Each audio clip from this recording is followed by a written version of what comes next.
Hello friends, welcome back to another video. तो आज के हम वीडियो में बात करने वाले हैं एसआईएफ यानी कि स्पेशलाइज्ड इन्वेस्टमेंट फंड के बारे में। इसके बारे में हम बात करने वाले कि फंड क्या है, कैसे काम करता है, इसको कौन रेगुलेट करता है, ये कितना सेफ है, इसमें हम मिनिमम कितना इन्वेस्टमेंट कर सकते हैं। इसके अलावा इसके ऊपर क्या टैक्स रहेगा, क्योंकि टैक्स समझना बहुत जरूरी है कि इसके ऊपर अगर हम इन्वेस्टमेंट करते हैं तो इसके ऊपर क्या मुझे इनकम टैक्स देना पड़ेगा। इसके अलावा कितने टाइप्स की होती हैं, ठीक है।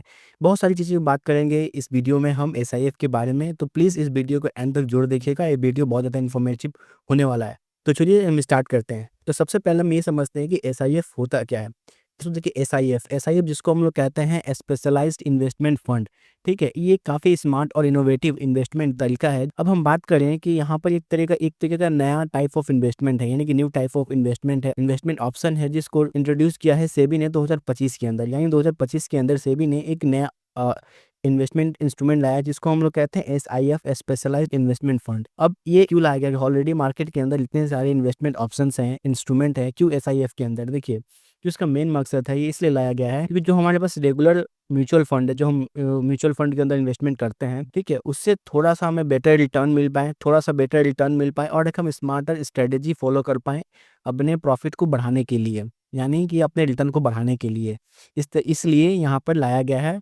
इसके अलावा दूसरा एक और मकसद था लाने का, क्योंकि देखिए, म्यूचुअल फंड के अलावा भी बहुत सारे अलग-अलग ऑप्शंस हैं, जैसे कि एआईएफ जिसको हम लोग अल्टरनेटिव इन्वेस्टमेंट फंड कहते हैं, और एक और ऑप्शन है जिसको हम कहते हैं पीएमएस। देखिए, जब हम दोनों की कंपैरिजन की बात करते हैं, इसमें आपको बहुत ज़्यादा पैसा लगाना पड़ता है। जैसे कि एग्ज़ाम्पल मैं आपको दिखाता हूँ, जैसे कि आप यहाँ पर देख सकते हैं, जैसे कि आप यहाँ पर देखेंगे कि मेरे पास एक एसआईएफ है, म्यूचुअल फंड है, और यहाँ पे पीएमएस है और एआईएफ है, ठीक है। तो रेगुलर म्यूचुअल फंड के अंदर क्या होता है कि हम मिनिमम 50-100 रुपए भी 100 रुपए से भी इन्वेस्टमेंट कर सकते हैं। और एसआईएफ के अंदर, पीएमएस के अंदर देखेंगे तो 50 लाख रुपए है, और एआईएफ के अंदर 1 करोड़, यानी कि ये अमाउंट बहुत ज़्यादा बड़ा है। अब यहाँ पे एसआईएफ के अंदर आपको मिनिमम कितना इन्वेस्टमेंट करना है? 10 लाख रुपए इन्वेस्टमेंट करना है, ठीक है, 10 लाख रुपए। पीएमएस के कंपेरिजन में ये बहुत कम है, अल्टरनेटिव एआईएफ के कंपेरिजन में भी ये बहुत कम है।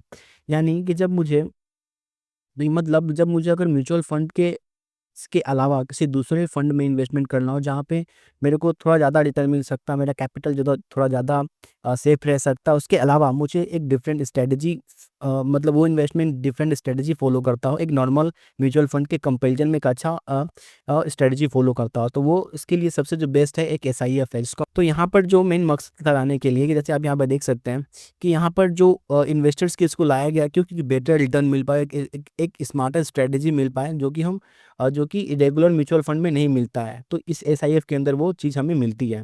लेकिन बिना किसी एंट्री बैरियर के, वेरी हाई, बिना किसी एंट्री एंट्री बैरियर के, जैसे पीएमएस के अंदर एक बहुत बड़ा फंड था, इसमें 50 लाख रुपए इन्वेस्टमेंट करना करना पड़ता था मिनिमम, लेकिन एसआईएफ के अंदर ऐसा नहीं है। एसआईएफ के अंदर क्या है कि 10 लाख आप मिनिमम इन्वेस्टमेंट कर सकते हैं, ठीक है। अब दूसरा सवाल ये आता है कि हाउ एसआईएफ वर्क, एसआईएफ कैसे काम करता है? जैसे कि म्यूचुअल फंड के अंदर क्या होता है कि बहुत सारे जो इन्वेस्टर्स हैं अपना पैसा किसी एक म्यूचुअल फंड के अंदर लगाते हैं, ठीक है। और वो क्या करता है म्यूचुअल फंड, वो अलग अलग किसी कंपनी के शेयर में लगाता है, किसी कंपनी का स्टॉक खरीदता है, किसी कंपनी का बॉन्ड्स खरीदता है, या फिर बॉन्ड या शेयर दोनों में इन्वेस्टमेंट करता है। तो उस तरीके से एसआईएफ भी है। एसआईएफ क्या करता है कि अपने बहुत सारे इन्वेस्टर से पैसा कलेक्ट करता है, फिर उसको अलग अलग कंपनी के स्टॉक्स में लगाता है, बॉन्ड्स में लगाता है, या फिर दोनों में लगाता है। इसके अलावा वो किसी रियल एस्टेट में अपना इन्वेस्टमेंट करता है, इसको हमको आरईआईडी कहते हैं, रेट्स कहते हैं, वहाँ पे इन्वेस्टमेंट करता है, ठीक है। किसी कमोडिटी के अंदर इन्वेस्टमेंट कर सकता है, तो वहाँ पे अलग अलग तरीक़ों से इन्वेस्टमेंट कर सकता है, ठीक है। तो इस तरीके से एसआईएफ काम करता है कि पहले वो क्या करता है, एक इन्वेस्टर से पैसा कलेक्ट करता है, फिर उसको अलग अलग जगह पे अपने पैसों को इन्वेस्ट करता है, ठीक है। अब देखिए डिफरेंस क्या है, देखिए दोनों में म्यूचुअल फंड वही काम करता है, एसआईएफ वही काम करता है। डिफरेंस क्या है? देखिए, इसमें डिफरेंस है कि कोई स्पेशल स्ट्रेटजी, देखिए म्यूचुअल फंड के अंदर जो स्ट्रेटजी इस्तेमाल की जाती है उससे बहुत ज़्यादा एडवांस, बहुत ज़्यादा बेटर जो स्ट्रेटजी होती है एसआईएफ की होती है, क्योंकि आपका बहुत ज़्यादा पैसा यहाँ पे लग रहा है, और जो यहाँ पे जो इन्वेस्टमेंट करने वाले जो फंड मैनेजर हैं उनके पास भी बहुत अच्छा स्पेसिफिक नॉलेज होगा, और लोग एडवांस स्ट्रेटजी या एडवांस टूल का इस्तेमाल करते होंगे अपने पैसे से, मतलब कि इस इन्वेस्टमेंट से अच्छा रिटर्न कमाने के लिए, ठीक है। तो कोई स्पेशल स्ट्रेटजी के कारण ही हम लोग एसआईएफ के अंदर इन्वेस्टमेंट करते हैं। इसमें क्या होता है कि आपका पैसा पूरी तरीके से सुरक्षित रहता है कि कोई भी मार्केट फॉल आता है, कोई भी मार्केट के अंदर कोई बड़ी गिरावट आती है, तो उसमें होता क्या है कि कि आपका जो रिटर्न है बहुत कम हो जाता है, और आपका जो अमाउंट है जो आपने इन्वेस्ट कर रखा है उसका भी गिरने का बहुत ज़्यादा चांस रहता है। तो एसआईएफ के अंदर ऐसा नहीं होता है। देखिए, मार्केट ऊपर भी ना जाए, नीचे भी ना जाए। अगर मार्केट अनसर्टन रहे कि मार्केट का कोई पता नहीं कि मार्केट ऊपर जाएगा, नीचे जाएगा, मार्केट कब क्या करेगा, लेकिन उस समय भी जो एसआईएफ है आपको बहुत अच्छा रिटर्न देता है, बहुत बेहतर रिटर्न देता है म्यूचुअल फंड के कंपैरिजन में। ठीक है? तो ये एक एसआईएफ का एक बहुत अच्छा फीचर है इन्वेस्टमेंट करने का। इसके अलावा हम बात करें सेफ्टी या रेगुलेशन की। अब इसके अलावा हम बात करें सेफ्टी या रेगुलेशन की, तो मैंने आपको पहले ही बता रखा था कि इसको कौन रेगुलेट करता है, कौन लेकर आया था मार्केट के अंदर? सेबी।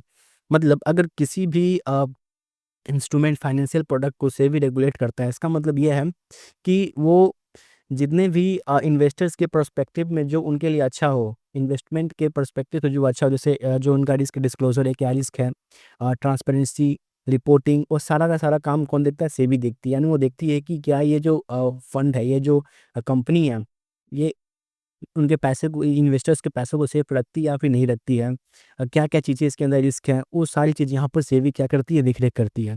तो यहाँ इस तो इससे हम क्या पता चलता है कि ये जो इन्वेस्टमेंट इंस्ट्रूमेंट है, काफ़ी सेफ है और काफ़ी बेहतरीन है। ठीक है?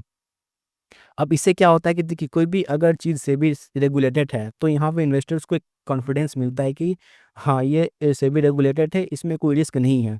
फ्यूचर में कोई रिस्क होने की संभावना बहुत कम है। ठीक है? इससे कॉन्फिडेंस मिलता है इन्वेस्टर्स को। ठीक है? चलिए, अब बात करते हैं कि हम एसआईएफ क्यों चूज़ करें। देखिए, ये तो हमने बताया कि एसआईएफ क्या होता है, कैसे काम करता है, क्या सेफ्टी रेगुलेशंस है। इसके अलावा एक मेरे पास क्या ऑप्शन है कि मैं इसको एसआईएफ के अंदर चूज़ करूँ, म्यूचुअल फंड को छोड़कर, पीएमएस को छोड़कर। मैं क्यों एसआईएफ के अंदर इन्वेस्टमेंट करूँ? ठीक है? देखिए, कोई भी जो इंडियन इन्वेस्टर्स हैं, उनके लिए एक नया इंस्ट्रूमेंट मिल रहा है उनको, जिससे क्या हो पाएगा कि बहुत एडवांस चीज़ें यहाँ पे है कि यहाँ पे क्या हो रहा है कि they are more advance than mutual fund. Mutual fund से बहुत ज़्यादा एडवांस ये फंड्स होते हैं, एसआईएफ वाले फंड्स होते हैं। एसआईएफ बहुत ज़्यादा एडवांस होते हैं म्यूचुअल फंड से कंपैरिजन में। ठीक है? जैसे कि पीएमएस के अंदर आपको 50 लाख रुपए चाहिए था, तो वो हर किसी के लिए एक्सेसिबल नहीं था। लेकिन जो एसआईएफ है, अगर मान लो कि परिवार के अंदर 5 लोग रहते हैं, अगर 2-2 लाख में मिलाकर दे, तो वहाँ पर आराम से वो 10 लाख रुपए इन्वेस्ट कर सकते हैं। ठीक है? तो ये एक्सेसिबल है। मतलब 10 लाख रुपए अमाउंट कहाँ, 50 लाख कहाँ, 10 लाख रुपए, जो कि उसके अंदर जो फीचर मिलते हैं आपको, इसके अंदर भी वो फीचर मिल जाएँगे एसआईएफ के अंदर। तो सेम चीज़ है, लेकिन अमाउंट जो है वो काफ़ी कम लग रहा है एसआईएफ के अंदर। ठीक है? अब ये उन लोगों के लिए बेहतर है, उन इन्वेस्टर्स के लिए बेहतर है जो कि एक इनोवेटिव इन्वेस्टमेंट प्रोडक्ट को एक्सप्लोर करना चाहते हैं। इसके अलावा वो अपने रिस्क को भी कंट्रोल, यानी कि अंडर कंट्रोल रखकर, यानी कि अपने रिस्क को कंट्रोल में रखकर एक नया ऑप्शन, इन्वेस्टमेंट ऑप्शन को के बारे में एक्सप्लोर करना चाहते हो, तो उनके लिए ये एसआईएफ काफ़ी बेहतरीन ऑप्शन हो सकता है। ठीक है? तो ये था। अब हम बात तो अब हम बात करते हैं टाइप ऑफ एसआईएफ। एसआईएफ कितने टाइप्स के होते हैं? देखिए, सेबी ने अभी सिर्फ़ 7 ही एसआईएफ, मतलब 7 प्रकार के एसआईएफ को ही अलाउ किया है। ठीक है? कौन-कौन से? लेकिन ध्यान रखें, यहाँ पर 3 तरीके के, मेनली 3 तरीके के होते हैं। पहला होता है इक्विटी ओरिएंटेड, यानी और इक्विटी का मतलब ये इक्विटी यानी कि जो कंपनी का स्टॉक होता है, शेयर्स होते हैं, उसमें पैसा इन्वेस्ट करता है। सेकंड आता है आपका depth oriented investment strategy. Third आता है आपका हाइब्रिड। अब इसका भी सब टाइप्स होते हैं। ठीक है? तो यहाँ पे मेनली आपने देखा 3 तरीके के इन्वेस्टमेंट हो, मतलब 3 तरीके के एसआईएफ होते हैं। Equity, depth and hybrid. Hybrid मतलब इक्विटी में भी इन्वेस्टमेंट होता है इनका, डेप्थ में भी इन्वेस्टमेंट होता है। दोनों में होता है। जब मैं इक्विटी की बात करता हूँ, तो स्पेसिफिक इक्विटी के अंदर इन्वेस्टमेंट इनका होता है। डेप्थ की बात करता हूँ, तो स्पेशली इनका डेप्थ इंस्ट्रूमेंट में ही होता है। ठीक है? ये समझ में आ गया। अब बात करते हैं यहाँ पर इक्विटी ओरिएंटेड इन्वेस्टमेंट्स में 3 तरीके के होते हैं। पहला इक्विटी लॉन्ग शॉर्ट फंड होता है इक्विटी। सेकंड होता है equity x top 100 long short fund होता है। थर्ड जो आता है sector rotational long short funds होते हैं। ठीक है? अभी मैं एक थोड़ा-सा यहाँ पे बता देता हूँ कि क्या-क्या चीज़ होती है। देखिए, जो इक्विटी लॉन्ग शॉर्ट फंड होता है, इसमें क्या होता है कि जो फंड मैनेजर होता है, जिस फंड को मैनेज करता है, ठीक है? वो स्टॉक में लॉन्ग भी हो सकता है, लॉन्ग भी कर सकता है, शॉर्ट भी पोज़ीशन कर सकता है। ठीक है? ये होता है लॉन्ग। से पता चल रहा है कि इक्विटी लॉन्ग शॉर्ट, यानी फंड मैनेजर इसमें लॉन्ग भी हो सकता है, शॉर्ट भी हो सकता है।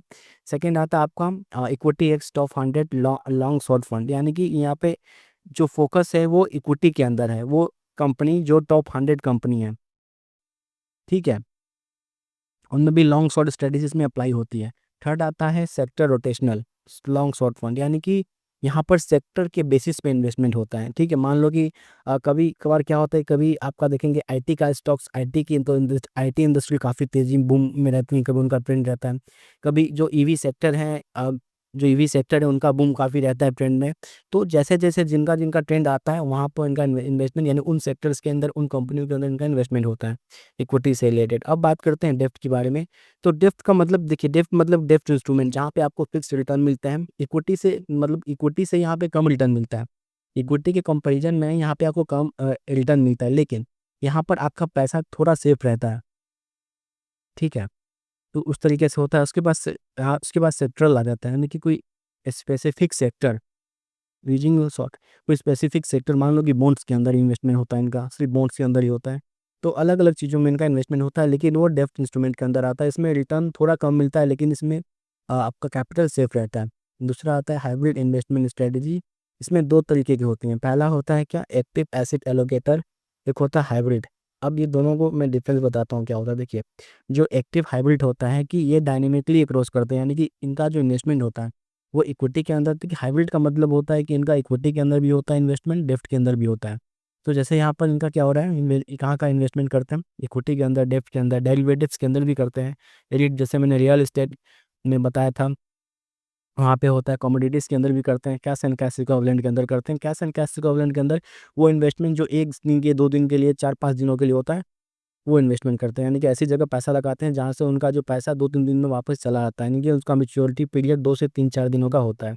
ऐसी जगह पे अपने पोजीशन को लॉन्ग शॉर्ट करते हैं, ठीक है। सेकंड, लास्ट टू 7 में आता है मिक्स्ड ऑफ इक्विटी डेप्थ, ठीक है। मतलब कि इसमें इक्विटी भी और डेप्थ दोनों तरीके से मिक्स रहता है, जिससे क्या होगा, इनको एक स्थिति, मतलब कि एक ऐसी स्ट्रेटेजी होती है जिसमें जनरेट, मतलब कि उस मार्केट, मतलब कि यहाँ पे इक्विटी मार्केट से भी अच्छा रिटर्न कमा सकते हैं, डेप्थ मार्केट से भी रिटर्न कमा सकते हैं, ठीक है। तो यानी टोटल 7 हुए हैं। पहला क्या था यहाँ पे, 3, 2, 5, 2, 7 होते हैं यहाँ पर, ठीक है। तो ये आपको ध्यान रहेगा कि ये कितने तरह के होते हैं एसआईएफ, ठीक है। अब बात होता है, अब जो मोस्ट इम्पोर्टेंट थिंग है, अब सवाल ये आता है कि इसके अंदर मिनिमम हम कितना इन्वेस्टमेंट कर सकते हैं, ठीक है।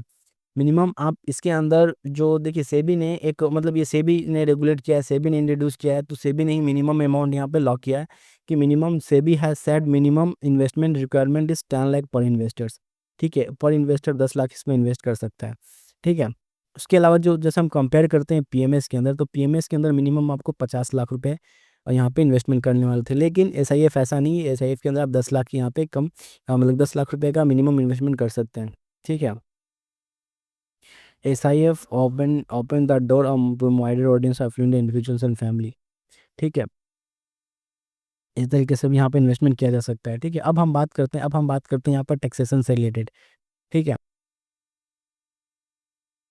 ठीक है, जो मोस्ट इंपॉर्टेंट थिंग आती है जब हम इन्वेस्टमेंट करते हैं, तो टैक्स एक ऐसा चीज़ होता है जो कि हमारे इन्वेस्टमेंट को बहुत कम कर देता है। जब भी आप किसी फाइनेंशियल इंस्ट्रूमेंट में इन्वेस्टमेंट करने जाए तो उनका टैक्सेशन आपको बहुत समझना जरूरी है। तो हम बात करते हैं टैक्सेशन ऑन SIF, ठीक है। तो यहाँ पर देखेंगे आप, यहाँ पर जैसे कि देखिए, जब आप एसआईएफ के अंदर इन्वेस्टमेंट करते हैं तो हो सकता है आपको डिविडेंड मिले। तो यहाँ पर दो तरीके इन्वेस्टमेंट होते हैं। पहला कि कोई एक इंडिविजुअल्स हो सकता है, जैसे हम आपको इंडिविजुअल्स हो सकता है, या फिर कोई डोमेस्टिक कंपनी हो सकती है, कोई पार्टनरशिप फॉर्म हो सकती है, यानी कि 2-4 लोगों ने मिलकर कंपनी बनाए, वो भी एसआईएफ के अंदर इन्वेस्टमेंट कर सकती है, ठीक है। तो दो तरीके के यहाँ पे इन्वेस्टर्स हो जाते हैं। दोनों के लिए क्या टैक्स है मैं बताता हूँ यहाँ पर, ठीक है। देखिए, अगर आपको डिविडेंड मिलता है और आप एक इंडिविजुअल्स हैं, तो आपको टैक्स स्लैब के अनुसार, यानी जो भी आप इनकम टैक्स स्लैब के हिसाब से आते हैं, 10%, 20%, 10%, उसके हिसाब से आपको यहाँ पर टैक्स देना पड़ता है डिविडेंड के ऊपर। कंपनी के अंदर भी वही है, पार्टनरशिप फॉर्म है तो वही है, टैक्स स्लैब के हिसाब से देना पड़ता है, ठीक है। अब यहाँ पे आता है capital gain tax. Capital gain tax कब होता है, और देखिए यहाँ पे 3 अलग अलग हैं। आप इक्विटी के अंदर इन्वेस्टमेंट कर रहे हैं, उसका टैक्सेशन अलग है, हाइब्रिड के अंदर अलग है, और यहाँ पे डेफ फंड के अंदर अलग है, ठीक है। ये ध्यान में रहे आपका कि आप इन्वेस्टमेंट कर कितने रहे। देखिए, जब आप इक्विटी के अंदर करते हैं, लॉन्ग टर्म में करते हैं, देखिए दो तरीके से, लॉन्ग टर्म मतलब 1 साल से ज़्यादा, शॉर्ट टर्म मतलब 1 साल से कम, ठीक है। अगर आप 1 साल से ज़्यादा करते हैं, यानी कि मान लो कि आपने इन्वेस्टमेंट किया और आपने 1 साल के बाद पैसा निकाला, तो उस पर कितना देना पड़ेगा, उस पर आपको 12.5% देना पड़ेगा। कितना, मतलब कि आपका जो प्रॉफिट हुआ उसको, प्रॉफिट पे का जो 12.5% होगा, उतना आपको टैक्स में देना पड़ेगा, लेकिन ध्यान रहे, ये अगर 1,25,000 से कम है तो कोई भी टैक्स नहीं लगेगा। अगर 1,25,000 से अमाउंट ज़्यादा है तब आपको 12.5% अपने गेन पे देना पड़ेगा। लेकिन 1,25,000 से कम है या उतना है तो उसके ऊपर आपको कोई टैक्स नहीं देना पड़ेगा। ठीक है, ठीक उस तरीके से याद है जैसे कि पार्टनरशिप फॉर्म है। पार्टनरशिप फॉर्म में क्या है कि आपको जो भी प्रॉफिट हो लॉन्ग टर्म में 1 साल के बाद आपने बेच दिया, तो वहाँ पे आपको 12.5% का कैपिटल गेन टैक्स लगता है। शॉर्ट टर्म क्या होता है, 1 साल के अंदर मान लो कि आपने जनवरी में इन्वेस्टमेंट किया और आपने आज जाके नवंबर दिसंबर में यानी 1 साल पहले ही उसको अब बंद करवा दिया है, फिर आपने सारा पैसा निकाल लिया, तो शॉर्ट टर्म इन्वेस्टमेंट होता है। उस पर आपको 20% का देना पड़ेगा। ठीक है, जो प्रॉफिट होगा उस पर आपको 20% का यहाँ पर देना पड़ेगा टैक्स। और जो पार्टनरशिप है वो उसको भी 20% का देना पड़ेगा। हाइब्रिड की बात करते हैं तो हाइब्रिड में लॉन्ग टर्म में आपको जो देना पड़ेगा 12.5%, दोनों को 12.5%। शॉर्ट टर्म में अगर आप हाइब्रिड के अंदर शॉर्ट टर्म में करते हैं 1 साल से कम में करते हैं हाइब्रिड फंड के अंदर, तो टैक्स स्लैब के हिसाब से 10, 20, 30 जो भी आपका टैक्स स्लैब है उसके हिसाब से आपको देना पड़ेगा। डेप्थ की हम बात करते हैं तो डेप्थ में क्या होता है कि यहाँ पर जो लॉन्ग टर्म है शॉर्ट टर्म है, तो शॉर्ट टर्म में आपको जो देना पड़ेगा टैक्स स्लैब के हिसाब से देना पड़ेगा। और वहीं जो यहाँ पे शॉर्ट टर्म में जो कंपनी और पार्टनरशिप फॉर्म है उसको भी यहाँ पर टैक्स स्लैब के हिसाब से देना पड़ेगा। तो यहाँ पर आपको जो लॉन्ग टर्म यानी डेप्थ फंड के अंदर आपने इन्वेस्टमेंट किया है, लॉन्ग टर्म के लिए इन्वेस्टमेंट किया है, लेकिन तब भी उसको आप शॉर्ट टर्म की तरह ही मानेंगे, यानी यहाँ पर आपको टैक्स स्लैब के हिसाब से टैक्स लगेगा। चाहे आप इंडिविजुअल्स हो या फिर पार्टनरशिप फॉर्म हो या पार्टनरशिप कंपनी हो, आपको यहाँ पर शॉर्ट टर्म यानी शॉर्ट टर्म के हिसाब से यानी टैक्स स्लैब के हिसाब से आपको यहाँ पर जो टैक्स है वो देना पड़ेगा। ठीक है, जैसे कि मैंने आपको बताया कि अगर आप एसआईएफ के अंदर, म्यूचुअल फंड के अंदर, पीएमएस के अंदर, एआईएफ के अंदर इन्वेस्टमेंट करते हैं, तो म्यूचुअल फंड के अंदर क्या होता है कि आप यहाँ पर 10%, 100 रुपये से भी स्टार्ट कर सकते थे, लेकिन पीएमएस के अंदर आपको 50 लाख का मिनिमम इन्वेस्टमेंट चाहिए। वहीं एआईएफ के अंदर, इसको हम लोग अल्टरनेटिव इन्वेस्टमेंट फंड कहते हैं, वो 1 करोड़ का मिनिमम इन्वेस्टमेंट चाहिए। तो उसके कंपेरिजन में जो एसआईएफ है इसमें कम पैसा लग रहा है, 10 लाख रुपये, यानी कि जब हम पीएमएस एआईएफ से कंपेरिजन करते हैं तो इन्वेस्टर साइड यानी कि इन्वेस्टर टाइप किन इन्वेस्टर्स के लिए बढ़िया एचएनआई यानी जो हाई नेटवर्थ वाले इन्वेस्टर्स हैं। तो म्यूचुअल फंड के अंदर जो रिटेल है एचएनआई दोनों इन्वेस्ट कर सकते हैं। पीएमएस के अंदर हाई नेटवर्थ वाले या और एआईएफ के अंदर आपको हाई नेटवर्थ वाले इन्वेस्टर्स या फिर अल्ट्रा एचएनआई वाले चाहिए, यानी जो के पास बहुत ज़्यादा पैसा है वो इसके अंदर इन्वेस्ट कर सकते हैं। तो आई होप आपको ये वीडियो पसंद आया होगा। एसआईएफ से रिलेटेड यानी कि स्पेशलाइज्ड इन्वेस्टमेंट फंड क्या होता है, कैसे काम करता है, ये कितने टाइप का होता है, ये कौन रेगुलेट करता है, कितना सेफ है, इसके अलावा ये कितने टाइप्स के होते हैं, क्या इसके ऊपर टैक्सेशन लगता है, ये सारा पॉइंट्स आपको क्लियर हो गया होगा। अगर आपको कोई भी डाउट हो तो मुझे कमेंट में बताइए, मैं उससे रिलेटेड वीडियो जरूर बनाऊंगा। So thank you for watching this video, मिलते हैं अगली वीडियो में।